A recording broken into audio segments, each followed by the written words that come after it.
गई बंद मुट्ठी लाख की, खुल गई तो खाक की। एक एक उंगली को तो कोई भी पकड़ेगा, पकड़ करके मरोड़ देगा और हम बिलबिलाते हुए रह जाएंगे।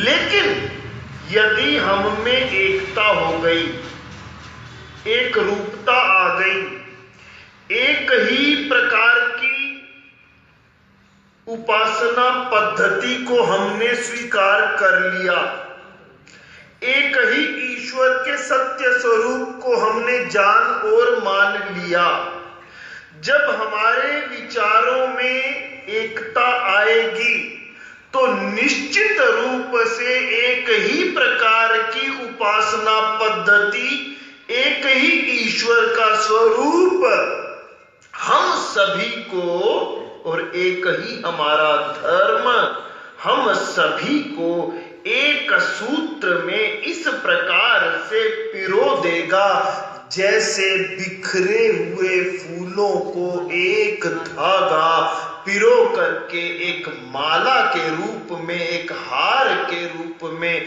परिवर्तित कर देता है। और हम ध्यान देना इन शब्दों के ऊपर, बहुत ध्यान चाहेंगे ये शब्द।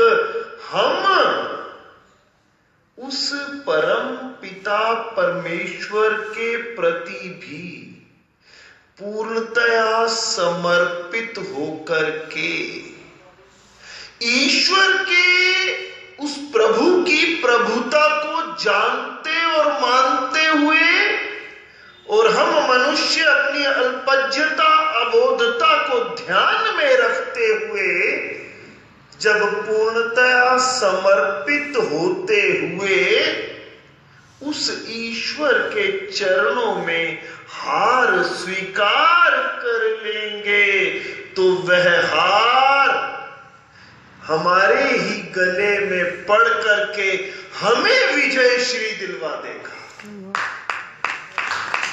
ध्यान देना इन शब्दों के ऊपर, इस बात के ऊपर। जैसे एक बात कही जाती है ना कि जुड़ने से पहले उसे जितना बारीक पीसा जाए वो उतना अच्छी तरह से जुड़ता है। मोटे मोटे पत्थर ले लेंगे, एक स्थान पर रखेंगे, शायद वो पत्थर अलग अलग दिखाई देते रहेंगे।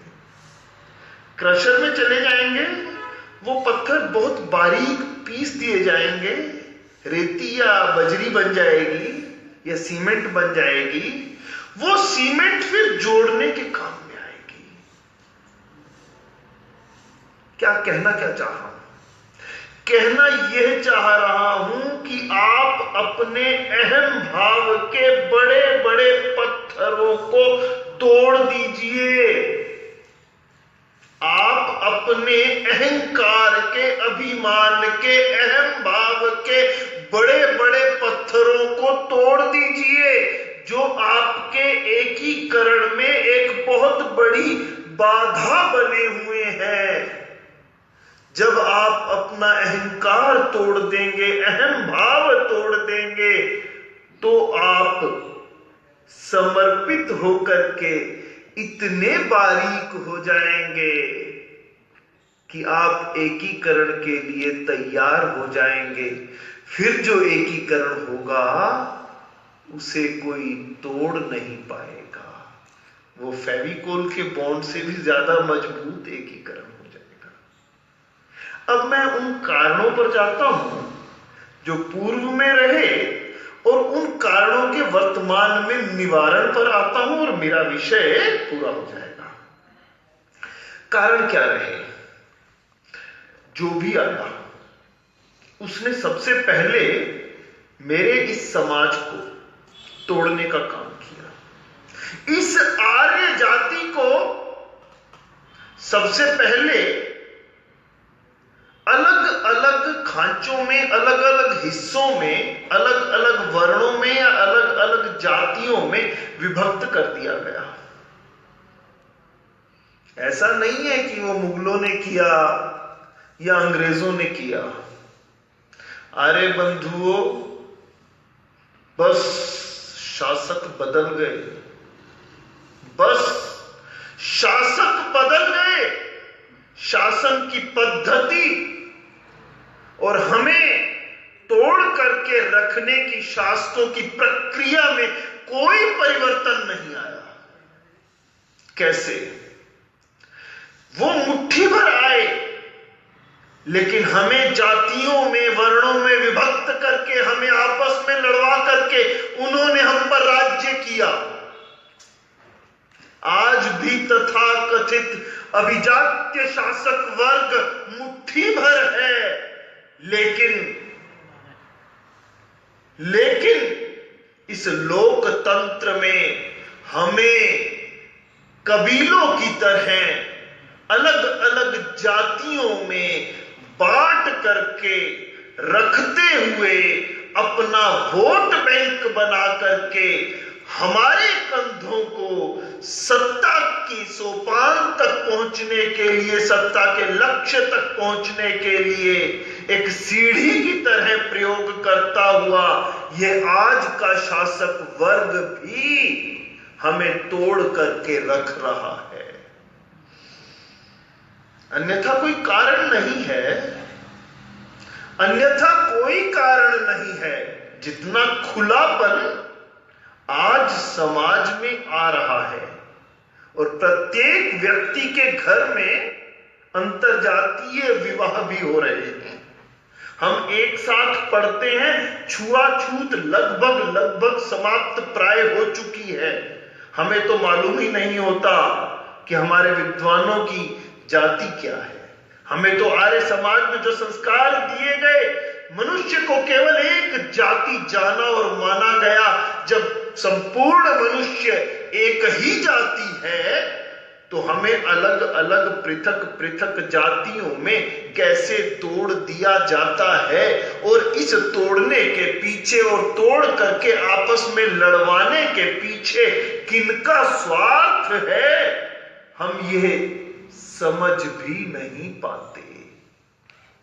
हम ये समझ भी नहीं पाते। अगर निवारण पर ना आऊं तो प्रश्न पैदा करना तो उद्देश्य नहीं था अपना, उत्तर देना ही उद्देश्य है ना। मैंने दो बातें प्रारंभ में कही कि हमारे ईश्वर का एक ही सत्य स्वरूप होना चाहिए। ईश्वर का तो एक ही सत्य स्वरूप है, ईश्वर का तो एक ही सत्य स्वरूप है जिसे सबसे अधिक सरलता से आर्य समाज के दूसरे नियम में बतलाया गया है। इसके अतिरिक्त यदि कोई अन्य व्यक्ति विशेष, कोई बाबा, कोई तथाकथित कथावाचक, कोई धर्म गुरु स्वयं को यदि ईश्वर का प्रतिनिधि या ईश्वर बताता है, तो समझ लीजिए उन गुणों पर यदि वो खरा नहीं उतरता, वह सत्य चेतन आनंद स्वरूप नहीं है, वह सर्वशक्तिमान नहीं है, वह सर्वज्ञ नहीं है, वह निराकार नहीं है, वह सर्वव्यापी नहीं है, वह अजन्मा नहीं है, अमर नहीं है, अविनाशी नहीं है, पवित्र नहीं है, सृष्टिकर्ता नहीं है, तो वह ईश्वर नहीं हो सकता है। यदि इतनी सी बात को हम समझ जाएंगे, जान जाएंगे, मान जाएंगे, तो हमारे अंदर जो मन भेद पैदा कर दिया गया है, वो मन भेद नहीं रहेगा, वह मन भेद नहीं रहेगा।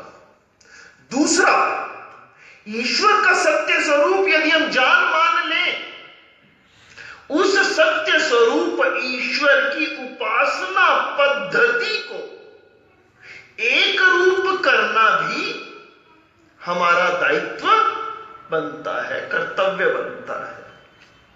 क्यों? कोई कहे ना कष्ट आ जाए, अभी कह रहे थे ना कष्ट आता है तभी हमें ईश्वर याद आते हैं। प्रधान जी ऐसा ही है, कष्ट आता है तभी ईश्वर याद आते हैं, सुख में तो हम क्यों याद करते हैं? और कोई सुख होता है ना तो हम बड़े स्वार्थी हैं, हम तो ये सोचते हैं कि सुख तो शायद मेरे पुरुषार्थ के कारण है, और कष्ट आया है तो मैंने तो ऐसा कुछ नहीं किया था, पता नहीं उस ईश्वर ने क्यों मुझे कष्ट दे दिया, जबकि ईश्वर तो सुख स्वरूप है। कसमई देवाय हविषा विधे, उस सुख स्वरूप ईश्वर की ही को हवि दीजिए, उसी की उपासना कीजिए, वह तो कष्ट नहीं देता है। कष्ट में भी जब ईश्वर को याद करते हैं, कोई तो कहेगा अरे हनुमान, कोई कहेगा जय श्री राम, कोई माता, कोई कुछ जिसके जैसे ध्यान में आएगा। कष्ट की स्थिति में भी हमें उस ईश्वर का सत्य स्वरूप ध्यान में नहीं आता है। कष्ट की स्थिति में भी हमें उस सत्य स्वरूप ईश्वर का सही स्वरूप ध्यान में नहीं आता है, और हम अलग अलग देवताओं को विकृत करके देवताओं को भी याद कर लेते, तो सही स्वरूप में याद कर लेते। हनुमान कोई बंदर नहीं थे, हनुमान तो वेदों के प्रकांड पंडित थे, हमने तो उनके लिए पूंछ लगा दी। हमने तो वो भी कर दिया। योगेश्वर कृष्ण जिन्होंने जीवन की शैली का ज्ञान, जीवन जीने की शैली का ज्ञान दिया, गीता का ज्ञान दिया, उन्हें हमने रस्सिया बना दिया। उस सुदर्शन चक्रधारी अर्जुन के सारथी, वेदों के प्रकांड पंडित योगेश्वर कृष्ण को जितना हमारे समाज ने स्वयं गिराया, पतित किया, उतना शायद ही कोई अन्य समाज अपने किसी पूर्वज या अपने किसी महापुरुष या अपने किसी ऐसे प्रतिनिधि को करता होगा, शायद ही कोई करता होगा। फिर हम एकता चाहते हैं। अब एकता के उपाय पर आता हूं, उससे पहले एक छोटा सा उदाहरण देता हूं। प्रधान जी, मैं एक सोसाइटी में रहता हूं। सोसाइटी 7 मंजिला सोसाइटी है, ठीक है। 7 तल बने हुए हैं, हर तल पर 4-4 फ्लैट है। अगर उस सोसाइटी में कोई लिफ्ट ना हो और सीढ़ियां भी ना हो, अगर उस सोसाइटी में कोई लिफ्ट ना हो और कोई सीढ़ियां ना हो, तो जो जहां जिस तल पर फंस गया, रहने लगा, वो उस तल से ऊपर या नीचे नहीं जा सकता, आ सकता। कूदेगा तो मरेगा ही, ठीक है कि नहीं। अब बुरा मत मानना, थोड़ा चिंतन करना। अपने समाज की यही स्थिति है। कैसे है, इस पर चिंतन करते हैं। कैसे है? जो जिस वर्ण में जन्मना उत्पन्न हो गया, उसे जीवन पर्यंत उसी वर्ण के खांचे की मंजिल पर फंसा हुआ मान लिया गया। ना ऊपर चढ़ने के लिए कोई सोपान है, सीढ़ी है, न नीचे उतरने के लिए कोई सोपान है या सीढ़ी है। ये जन्मना वर्ण व्यवस्था हमारे समाज में फूट का सबसे बड़ा कारण है। ये जन्मना वर्ण व्यवस्था हमारे समाज में फूट का सबसे बड़ा कारण है। अब इसका वेद में उत्तर क्या है?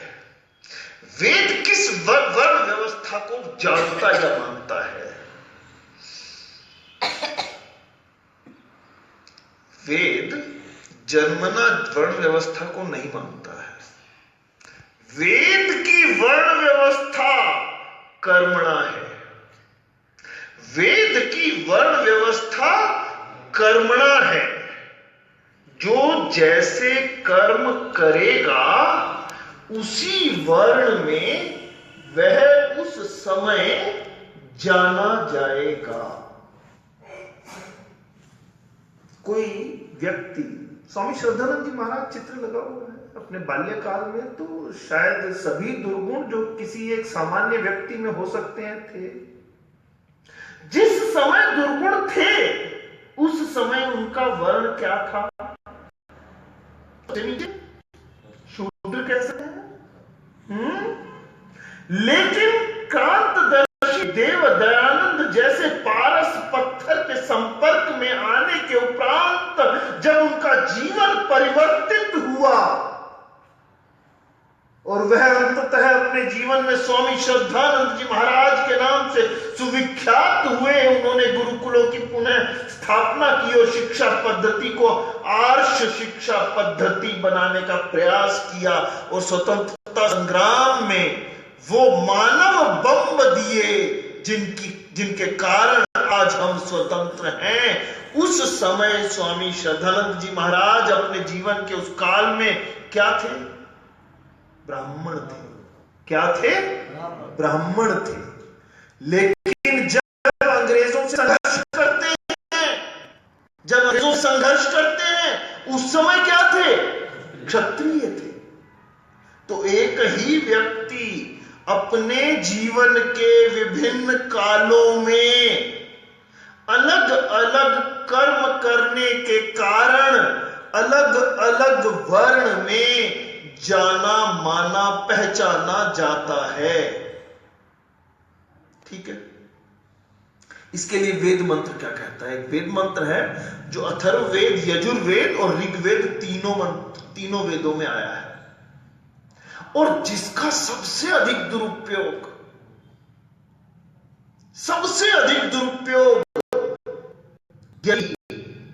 हमारे इस तथाकथित, मैं आर्य समाज कहता हूं, मैं हिंदू समाज कहने से बचता हूं क्योंकि सही शब्द आर्य है, लेकिन हमारे इस हिंदू समाज को बांट करके रखने के लिए जिस मंत्र का सबसे अधिक दुरुपयोग किया गया तो वो इसी मंत्र का किया गया जो 3 वेदों में आता है।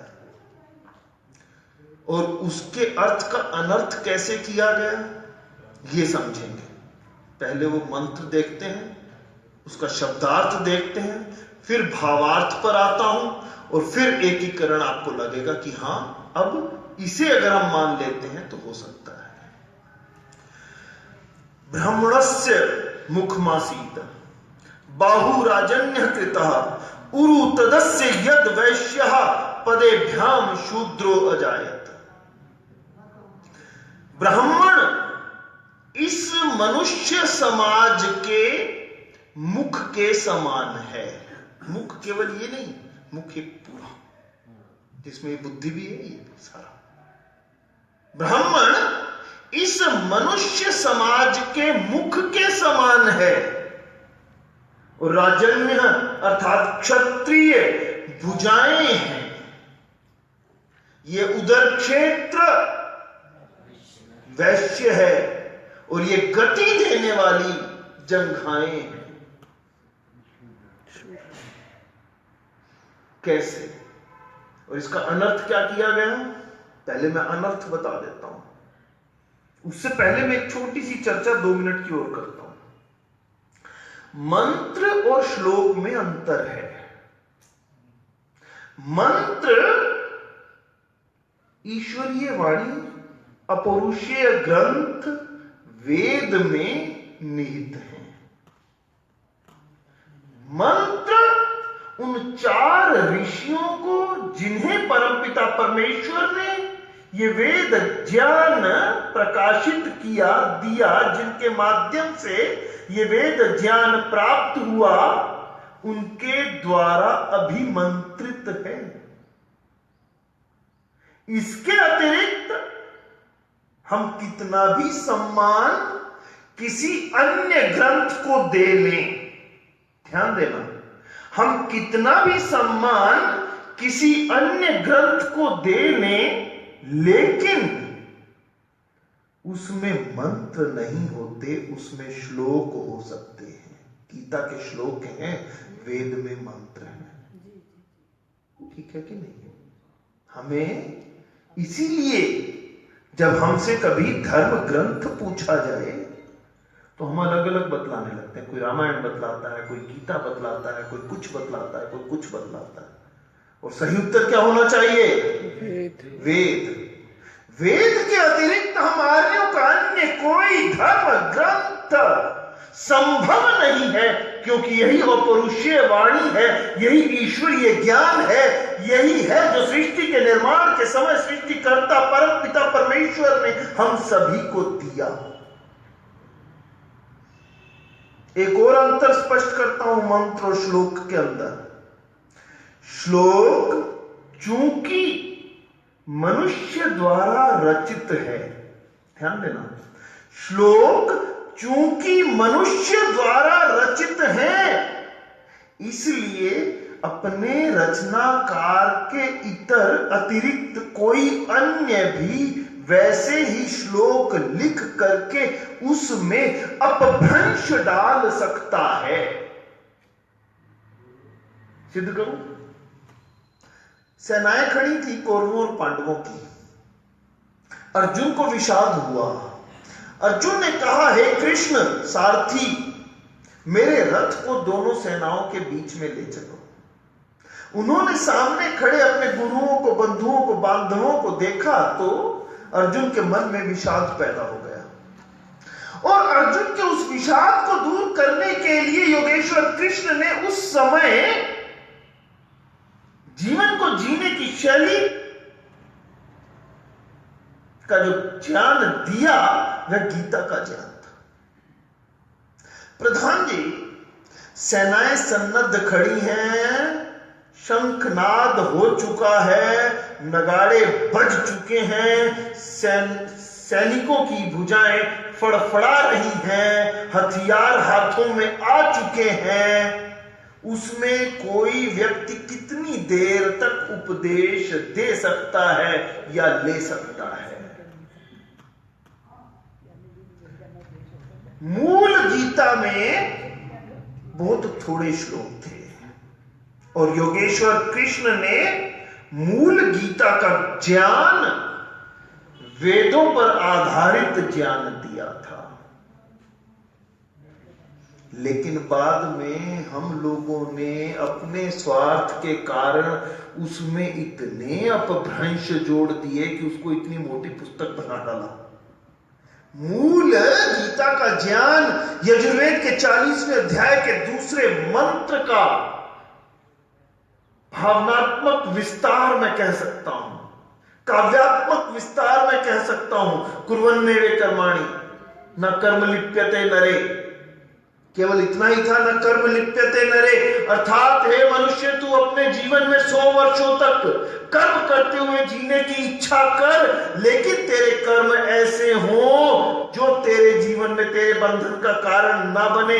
विषयांतर हो जाएगा, विस्तार में नहीं जाता, लेकिन उन्हीं कर्मों की विशेषता बतलाते हुए योगेश्वर कृष्ण ने पहले सांख्य योग दिया, ज्ञान योग दिया, अर्थात उसे आत्मा और परमात्मा का ज्ञान और उस मार्ग का ज्ञान करवाया जिस पर चल करके वह आत्मा परमात्मा के निकट जा सकती है या अनुभूत कर सकती है। दूसरा कर्म योग दिया कि अर्थात मनुष्य तो अपने जीवन में किस प्रकार के कर्म कर और सर्वश्रेष्ठ कर्म निष्काम भाव से किए गए परोपकार के यज्ञीय कार्यों को बतलाया। और अंत में भक्ति योग दिया जिसे बहुत अधिक बिगाड़ दिया गया। लेकिन एक पंक्ति में कहूंगा कि ज्ञान पूर्वक कर्म करना ही भक्ति कहलाता है। और इसे और सरल कर दूं तो ईश्वर की प्रत्येक आज्ञा